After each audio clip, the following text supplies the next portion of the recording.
Commentator Victoria Arbiter decided to weigh on Twitter about the Beckham documentary in an effort to make it about Meghan and Harry because, obviously, she decided to let victims know that it's okay, abuse makes you stronger. Here's the tweet. The David Beckham docuseries on Netflix is such a great watch. So many lessons to be gained from his approach. He never complained. Instead, the more hate and abuse he got, the better he played. Success is the best revenge. Gross. But what it also shows me is that she didn't watch the documentary, or at least she didn't watch it critically. I'm not a football expert, but the moment she's describing is when Beckham gets a red card when he's playing for England as a 23-year-old in the World Cup. He's removed from the game, they lose the game, and the entire country, the press, turns on David Beckham. Watch this.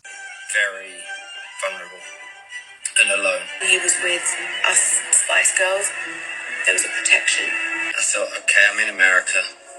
I'm safe. Childish, petulant, disgraceful, stupid. Some of the politer words used today by reporters to describe David Beckham. And I don't think I've ever talked about it just because I can't. I find it hard to talk through what I went through because it was so extreme. I mean, the absolute hate.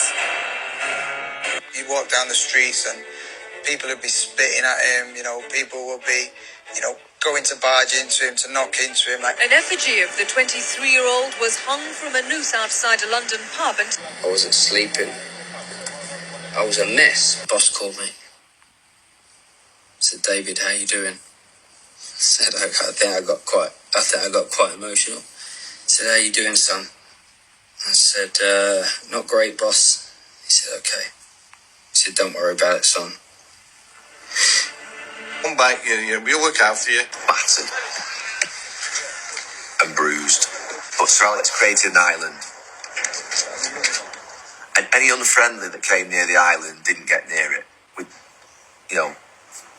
fuck them off. We all look after one another. You never fuck each other over. You never leave your own. You never shit on your own. The lesson wasn't he never complained and he fueled the hate and abuse into success. The lesson is you need a support system. I don't know if David Beckham would have made it through that time if he hadn't had the support of his girlfriend/wife or his teammates. His coach intentionally created a safe space where he could be protected and would not be left out to dry. That's why he was able to overcome this. And that's actually a big difference between David Beckham and Meghan and Harry if you're going to make that connection, which she obviously is doing. The actual motto seems to be never leave your own. Always fight for your people.